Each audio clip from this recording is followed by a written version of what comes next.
ప్రపంచంలోని 10 పురాతన వంటకాలు. 10 బర్గర్లు. రోమన్లో హాంబర్గర్ యొక్క ప్రారంభ రూపాన్ని కనుగొన్నారు. దీనిని అజిజియో మెంటాటా అని పిలిచేవారు. దీనిని ముక్కలు చేసిన మాంసం, కౌలు కొవ్వు, వైన్, మిరియాలు మరియు పైన్ గింజలతో తయారు చేశారు. పదార్థాలను కలిపి పట్టీలుగా చేశారు. వాటిని బహిరంగ మంట మీద వండుతారు. రోమన్లు ఈ వంటకాన్ని బ్రిటన్కు తీసుకువచ్చారు. 9 ఫిష్ సాస్. 2500 సంవత్సరాల వయసు. ఈ రోజు చేప సాస్ ఆసియా వంటకాల్లో ఇది ప్రధానమైనది. కానీ దీని మూలాలు వాస్తవానికి యూరోపియన్ గ్రీకులు దీనిని క్రీస్తుపూర్వం 3వ శతాబ్దంలో కనుగొన్నారు. ఈ సాస్ను గరం అని పిలిచేవారు. తరువాత దీనిని రోమన్లు మరియు బైజాంటైన్లని స్వీకరించారు. చేపల లోపలి భాగాలు మరియు రక్త ఉప్పుతో కలిపారు. ఈ మిశ్రమం పులియబెట్టి ఘాటైన వాసన కలిగిన ద్రవాన్ని విడుదల చేస్తుంది.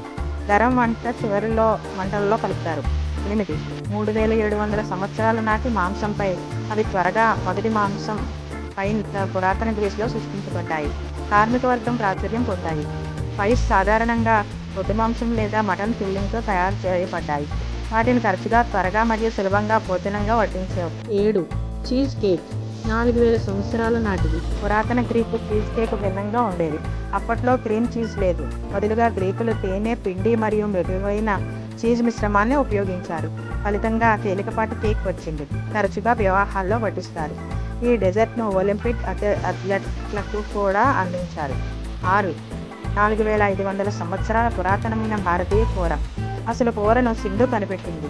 సుగంధ ద్రవ్యాలలో వెల్లుల్లి, అల్లం మరియు పసుపు ఉన్నాయి.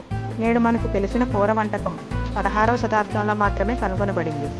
5 లోయ నాగరికత. అది సాస్లో వండిన మసాలా మాంసాల వంటకం. 5000 సంవత్సరాల నాటి కేకులు. ఈజిప్టులోనే మారే వద్ద పురావస్తు శాస్త్రవేత్తలు ఒక కేకును కనుగొన్నారు. ఇందులో తేనె మరియు పాలు నిండిన 2 గోధుమ ఫ్లాప్ బ్రెడ్లు ఉంటాయి.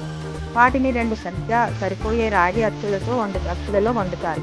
అచ్చులను ముందుగా వేడి చేసి తడిగా ఉన్న పిండిపై ఉంచారు. దీని వలన లోపల గాలి బుడగలు ఏర్పడతాయి. కేకు చల్లబడినప్పుడు ఈ గాలి బుడగలు తప్పించుకుంటాయి. ఇది అచ్చులో శూన్యతను సృష్టించింది. ఇది కేకులో ఆహానికి అతుక్కుపోయేలా చేస్తుంది. ఇది ఈ రోజు వరకు దానిని భద్రపరచడానికి కూడా అనుమతించింది.